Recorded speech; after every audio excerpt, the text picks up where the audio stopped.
Hello students, today we will learn about single cell protein and mushrooms. So single cell protein is to the is the microbial cells or total protein extracted from pure microbial cell culture, that may be monoculture, which can be used as protein supplement for humans or animals. The word SCP, that means single cell protein, is considered to be appropriate since most of the microorganisms grow as single or filamentous individuals. This is in contrast to complete multicellular plants and animals. If the SCP is suitable for human consumption, it is considered as food grade. SCP is regarded as feed grade when it is used as animal feed supplement but not suitable for human consumption. Now, single cell protein. Single cell protein refers to the microbial biomass or protein extract used as food or feed additives.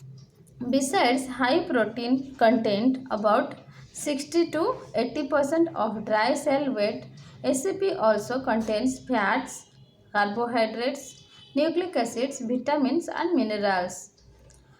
Another advantage of SCP is that it is rich in certain essential amino acids, that means lysine, methionine, which are usually limited in most plant and animal foods. Thus, SCP is of high nutritional value for human or animal consumption. It is estimated that about 25% of the world's population currently suffers from hunger and malnutrition. Most of these people live in developing countries. Therefore, SCP deserves a serious consideration for its use as food or feed supplement. SCP can also be used for the isolation of several compounds, example carbohydrates, fats, vitamins and minerals. Now let's know about the advantages of using microorganisms for SCP production. The protein producing microorganisms are often compared. The cow can produce about 20 gram protein per day. On the other hand, microorganisms theoretically when they grow under ideal conditions could produce about 20 to 25 tons of protein. There are many advantages of using microorganisms for SCP production. Microorganisms grow at a very rapid rate under optimal culture conditions. Some microbes double their mass in less than 30 minutes. The quality and quantity of protein content in microorganisms is better compared to higher plants and animals. A wide range of raw materials which are otherwise wasted can be fruitfully used for SCP production. The culture conditions and the fermentation process are very simple. Microorganisms can be easily handled and subjected to genetic manipulations. Now let's know about the safety, acceptability and toxicology of SCP, single cell protein. There are many non-technological factors that influence the production of SCP. These include the geographical, social, political and physiological. In many countries, there are social and psychological barriers to use microorganisms as food sources. It is desirable to first consider the safety, acceptability, and toxicology of SCP, particularly when it is considered for human consumption. There are several limitations for the widespread use of SCP. Let's know about the limitations.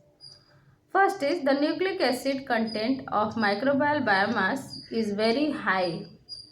That means 4 to 6% algae, 10 to 15% bacteria, 5 to 10% yeast.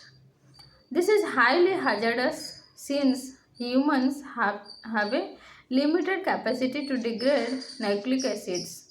The second point is the presence of carcinogenic and other toxic substances is often observed in association with SCP. These include the hydrocarbons, heavy metals, mycotoxins, and some contaminants. The nature and production of these compounds depends on the raw materials and the type of organisms used. Third limitation is this is a possibility of contamination of pathogenic microorganisms in the SCP. Fourth point is the digestion of microbial cells is rather slow. This is frequently associated with indigestion and allergic reactions in individuals. Fifth point is food grade production of SCP is more expensive than some other sources of proteins. Example, soy meal. Of course, this mainly depends on the cost of raw materials. In general, SCP is for human consumption is 10 times more expensive than SCP for animal feed. Now let's know about the microorganisms and substrates used for production of SCP. Several microorganisms that include bacteria, yeast and fungi, algae and actinomycetes utilizing a wide range of substrates are used for the production of SCP. These include their nutritive value, non-pathogenic nature, production cost, raw materials used and growth pattern. Now let's know about the substrates. The nature of the raw materials supplying substrates is very crucial for SCP production. The cost of raw materials significantly influences the final cost of the SCP. The most commonly used raw materials may be grouped in some categories. Let's know about these categories. First is high energy sources. That means example alkenes, methane, methanol, ethanol, gas oil. Second is waste products. Example molasses, whey, sewage, animal manure, straw and biogases. Third is agricultural and forestry sources. That means cellulose, lignin, etc. Fourth point is carbon dioxide, the simplest carbon sources. Now let's know about the production of SCP from high energy sources. There are a large number of energy rich carbon compounds or their derivatives which serve as raw materials for SCP production. These include alkanes, methane, methanol, ethanol and gas oil. Bacteria and yeast are mostly employed for SCP production from high energy sources. Some scientists question the wisdom of using high energy compounds for the production of food since they regard it as a wasteful exercise. Now let's know about the production of SCP from alkanes. Alkanes can be degraded by many yeast, certain bacteria and fungi. The major limitations of alkanes is that they are not easily soluble. Hence, they cannot enter the cells rapidly. It is believed that the cells produce emulsifying substances which converts insoluble alkanes into small droplets, that means 0.01 to 0.5 micrometer, that can enter the cells by passive diffusion. It is observed that when cells are grown on a medium of alkanes enriched with lipids, the diffusion of alkanes into the cells is enhanced. Certain yeast have been successfully used for producing SCP from alkanes. That is example Saccharomyces, Lipolytica, Candida tropicalis, Candida oleophila. Now let's know about the petroleum products for SCP production. Several oil companies have developed fermentation systems employing petroleum products for large scale manufacture of SCP by yeast. Two types of petroleum products are mainly used for this purpose. First is gas oil or diesel oil.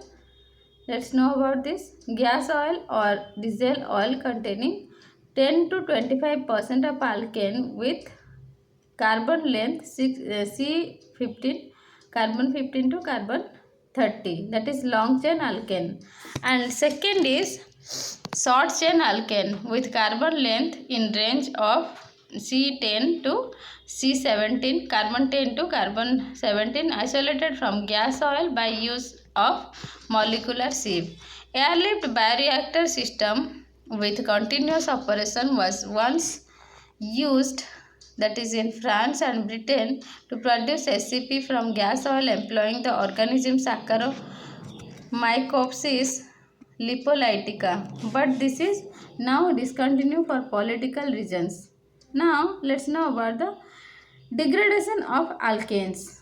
Alkanes have to be first broken down to appropriate metabolites for their utilization to form SCP. The most important step in this direction is the introduction of oxygen into alkanes, which can be brought out by two pathways, terminal oxidation and subterminal oxidation. In terminal oxidation, the terminal carbon gets oxidized to the corresponding monocarboxylic acid. The latter then undergoes beta oxidation to form acetic acid.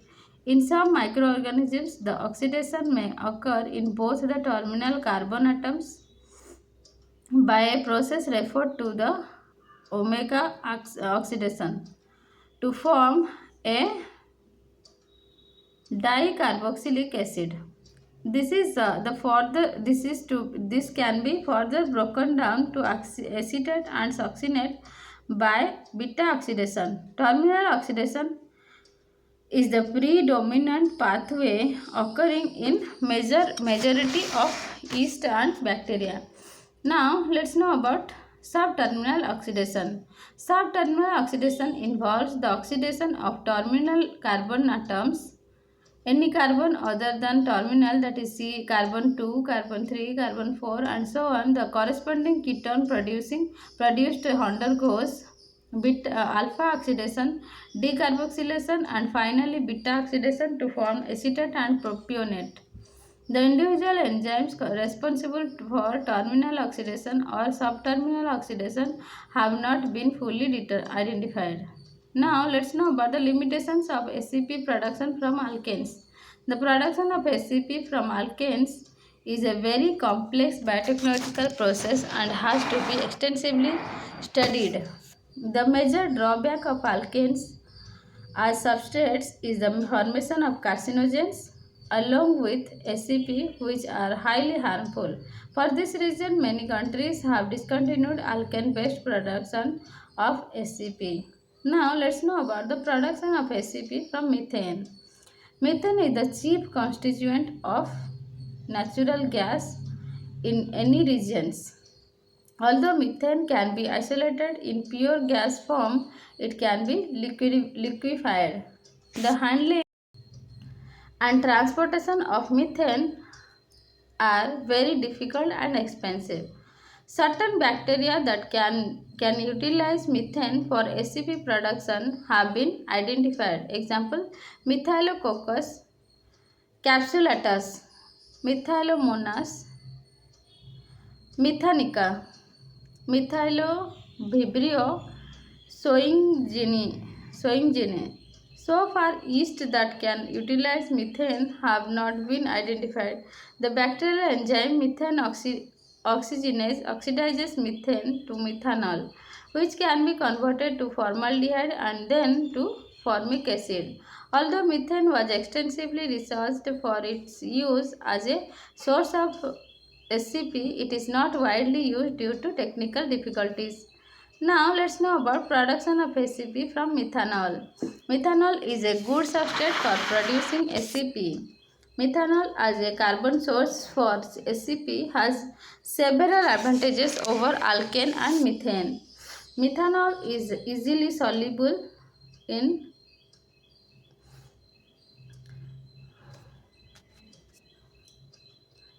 Methanol is easily soluble in aqueous phase at all concentrations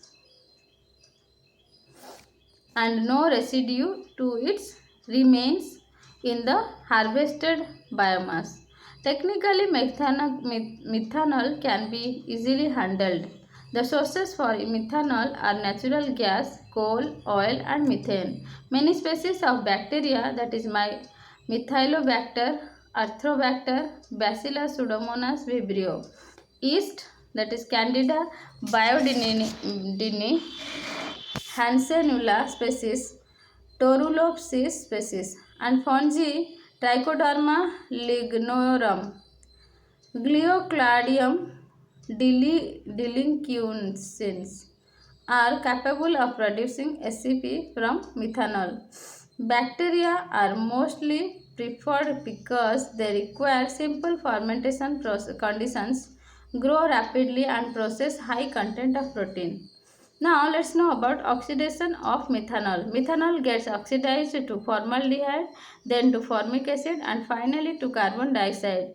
The products obtained from methanol have to form C3 carbon 3 compounds such as pyruvate for final production of SCP. Carbon dioxide formed from methanol can be utilized by photosynthesis synthetic organisms for the formation of ribulose diphosphate. Alternately, formaldehyde may condense with ribulose 5-phosphate to form 3-keto-6-phosphohexulose, which then gives fructose 6-phosphate and finally pyruvate. This pathway is referred to as ribulose monophosphate cycle. That is also we can say Quayle cycle. Formaldehyde can condense with glycine to form serine, which in a series of reactions forms phosphoenol pyruvate. This is referred to as a serine pathway. Now let's know about the production process. Imperial Chemical Industries in ICI UK was the first company to develop a process for continuous methanol fermentation for large-scale production of SCP. Later, Hoich, that is a German-based company, and Mitsubishi, it is from Japan, also developed similar fermentation systems. ICI, that means Imperial Chemical Industries, employed Methylophilus methylotrophos, formerly called Pseudomonas methylotrophos, for producing SCP from methanol. A bioreactor referred to as ICI pressure cycle fermentation was used for this purpose. This fermenter has three components: airlift column, downflow tube, and gas release space. The operation was carried out at temperature 35 to 37 degrees centigrade and pH 6.5 to 7.0. The cells were subjected to disrupt by heat or acid treatment. The nutrient solution can be clarified by decanting. Now let's know about ICI Protein. The single cell protein produced by ICI from methanol and ammonia using M-methylotrophos was referred to as ICI protein. This SCP was exclusively used for animal feeding.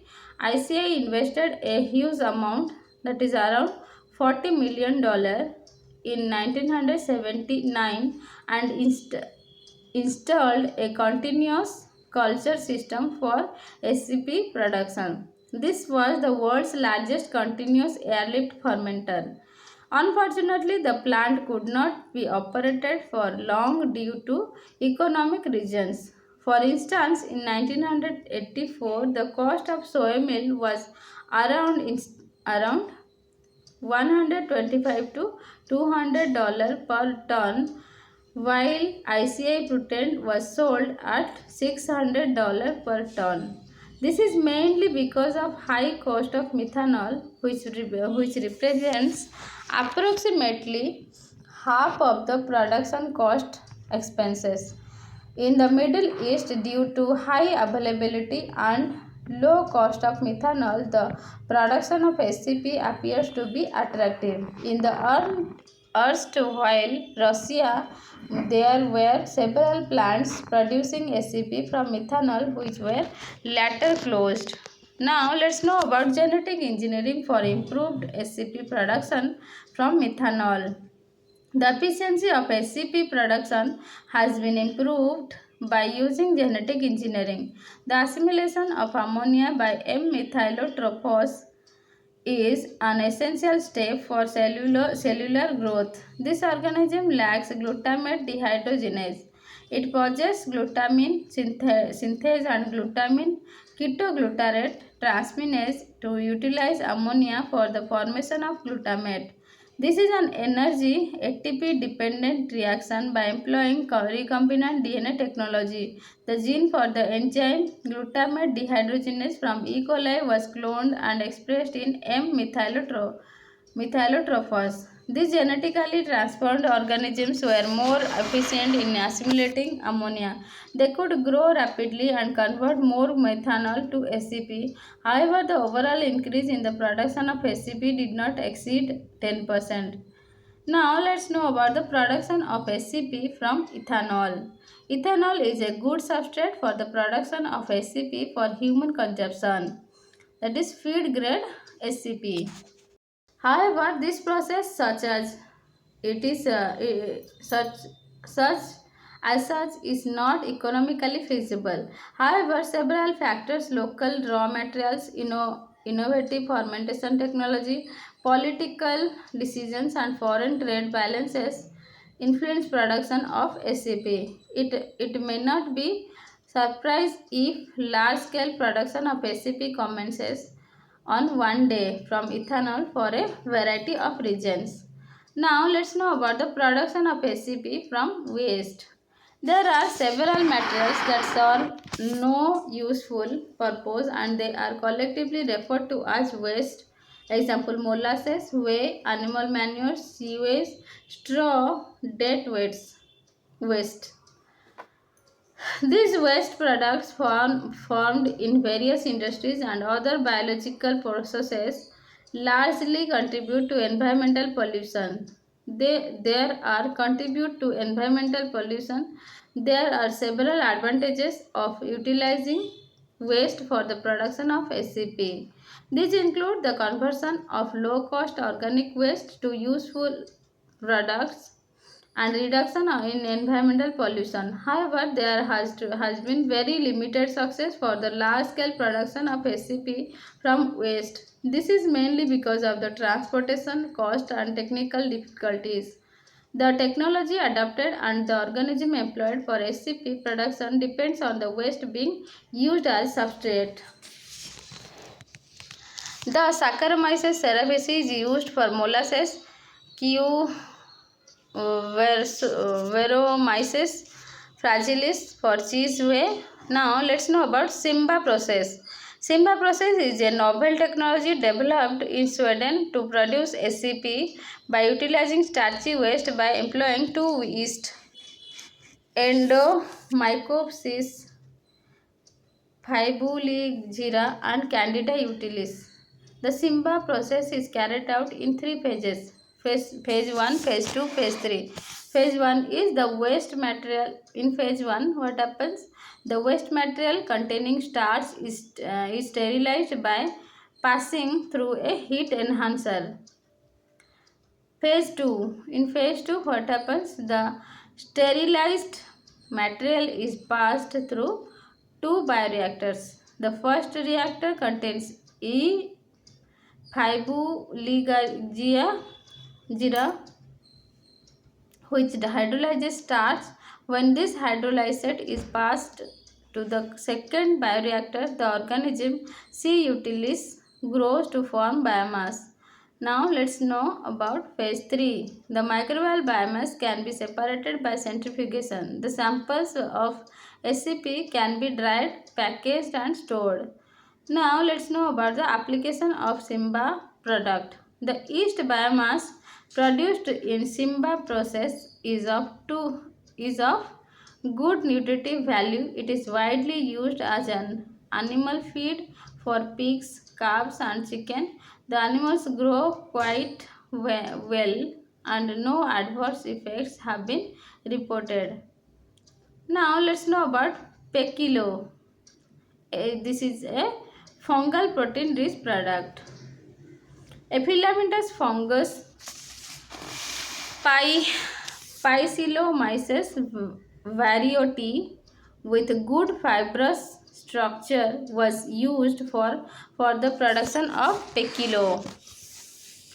This protein rich in fungal biomass was produced by fermentation of waste such as molasses, whey, sulfite liquor and agricultural waste. It can be produced by a continuous fermentation process. Pekilo is rich in proteins containing essential amino acids, vitamins and minerals. It was used as an animal feed in supplementing the diets of calves, pigs, chickens and hens without any adverse effects. It is unfortunately that the production of Pekilo has been discontinued at most places due to economic and commercial considerations. Now let's know about corn, the mycoprotein for humans. The protein corn is a mycoprotein produced by the fungus Fusarium graminearum. Many companies in the developed countries are engaged in the production of fungal proteins for human consumption. Quorn is the trade name for the Fusarium mycoprotein produced in Britain by Marlow Foods, ICI in association with Bank Hovis McDougall. The fungus Fusarium can be grown continuously on simple carbohydrate sources like glucose, ammonium ion supply nitrogen. Mineral salts and vitamins are also added. The fermentation is carried out at pH 6.0 and temperature 30 degrees centigrade. At the end of fermentation, the culture is heated to 65 degrees centigrade and activate RNAs. This is necessary to degrade RNA and reduce the content from 10% to around 1%. The breakdown products of RNA, namely the nucleotide, diffuse out from the cells and can be easily removed. Reduction in RNA content is desirable to make the product acceptable for human consumption. This is because humans have a very limited capacity to digest nucleic acids. It is possible to produce 1 kg of fungal biomass with a protein content of about 135 gram from 1 kg glucose utilized in the culture medium. The dried fusarium product is artificially flavored and marked in pieces that resemble beef, pork and chicken. The nutritional composition of mycoprotein when compared to beef is good. Besides being rich in essential nutrients, mycoprotein has a good content of dietary fiber. There are several advantages of fiber consumption: prevention constipation, decreases intestinal cancers, improves glucose tolerance and reduces serum cholesterol.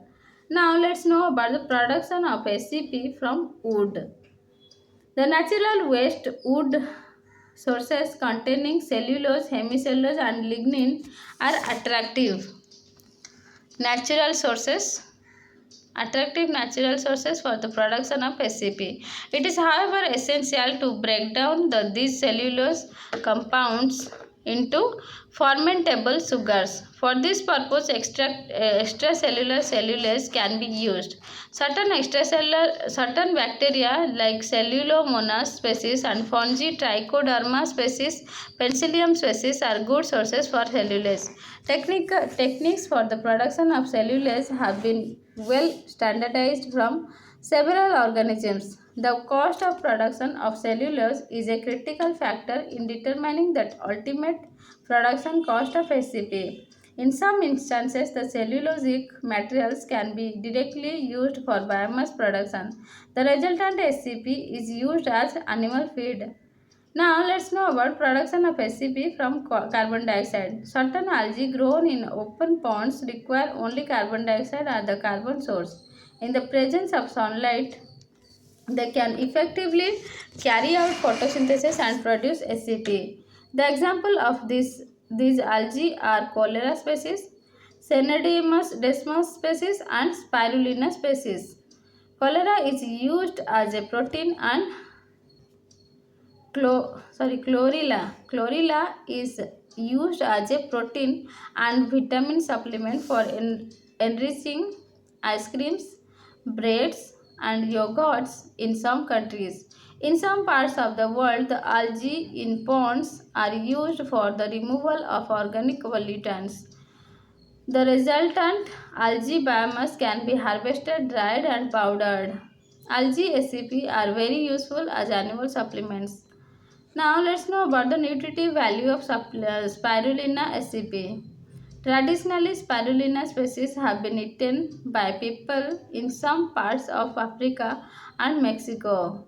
SCP of Spirulina is of high nutritive value, that is protein 65%, carbohydrate 20%, fat 4%, fiber 3%, chlorophyll 5%, ash 3%. Spirulina is a good source of protein for human consumption, particularly in developing countries.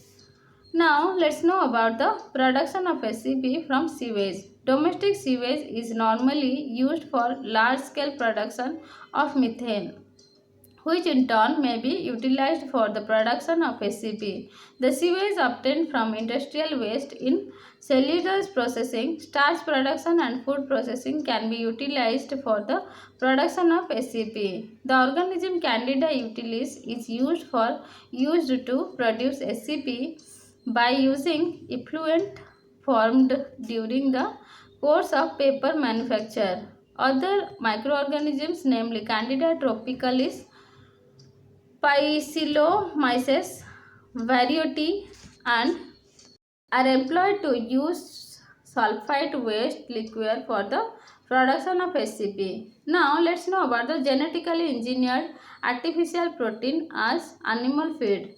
Rumen bacteria can synthesize amino acids. Some workers have developed genetically engineered strains of rumen bacteria that can produce a protein rich in methionine, threonine, lysine, and leucine. This artificial protein has a total of 100 amino acids, of which 57 are essential. The gene for artificial protein was synthesized by 14 overlapping oligonucleotides held to maltose binding protein gene. This gene was expressed in E. coli under the transcriptional control of TAC promoter. The production of this artificial protein accounts to around 12% of the intracellular proteins. However, the large-scale production of artificial protein by rumen bacteria is yet to be clearly established and commercialized. Now, let's know about the mushroom. Mushrooms are fungi belonging to the classes Basidiomycetes, that is Agaricus species, Auricularia species, Tremella species like this, and Ascomycetes like Morcilla species, tuber species, etc. Majority of edible mushrooms are the species of Basidiomyces. It is estimated that there are around 4,000 species of Basidiomyces. Of these, around 200 are edible, and a dozen of them are cultivated on large scale. Now, the cultivation of edible mushroom is one of the rare examples of a microbial culture, wherein the cultivated microscopic organism itself is directly used as human food. Mushroom growing is one of the fastest developing biotechnological industry world over. Further growth of mushroom industry is expected for the production of enzymes and pharmaceutical compounds including anti-tumor agents and antibiotics. Now let's know about the poisonous mushrooms. There are certain poisonous mushrooms also. They usually possess unpleasant taste and odor. These mushrooms produce some poisonous substances like phthalate and muscarine. The examples of poisonous mushroom are Amanita phalloides, A. muscaria, A. virosa, Lepiota morgani, and Boletus satanus. Now let's know about the nutritive value of edible mushrooms. Some people regard edible mushrooms as vegetable meat. Mushrooms contain 80 to 90% water depending on the growth conditions, temperature and humidity. Edible mushrooms are rich sources of protein, that is 35 to 45% of dry weight. However, all these proteins are not easily digestible by humans. Mushrooms also contain fats and free fatty acids, that is 7 to 10%. Carbohydrates, that is 5 to 15%, and minerals in good concentration. Certain undesirable substances may also be present in edible mushroom. Example, cadmium, chromium. Many delicious recipes of edible mushrooms can be prepared.